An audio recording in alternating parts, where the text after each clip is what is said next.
Le livre de la méditation et de la vie. Krishnamurti. 14 février. Les croyances empêchent la vraie compréhension. Si nous n'avions pas de croyances, que nous arriverait-il?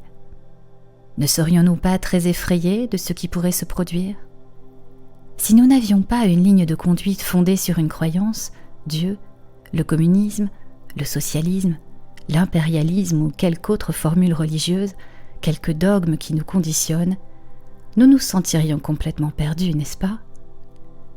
Et l'acceptation d'une croyance n'est-elle pas une façon de masquer notre peur, cette peur de n'être rien du tout, d'être vide? Mais après tout, un récipient n'est utilisable que lorsqu'il est vide.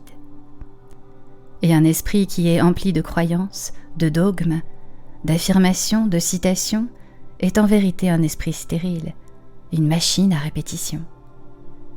Échapper à cette peur du vide, de la solitude, à cette peur de n'arriver nulle part, de n'être rien, de ne rien devenir, voilà certainement une des raisons qui nous font accepter les croyances avec tant d'avidité et d'enthousiasme, ne croyez-vous pas?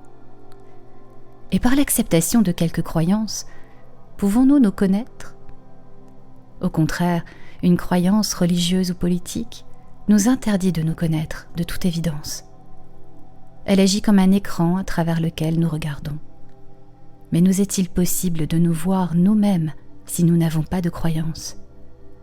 Je veux dire que, si nous écartons toutes ces croyances, les nombreuses croyances que nous avons, reste-t-il encore quelque chose en nous à regarder? Si nous n'avons pas de croyances auxquelles notre pensée nous a identifiés, l'esprit n'étant identifié à rien est capable de se voir tel qu'il est. Et c'est assurément là que commence la connaissance de soi.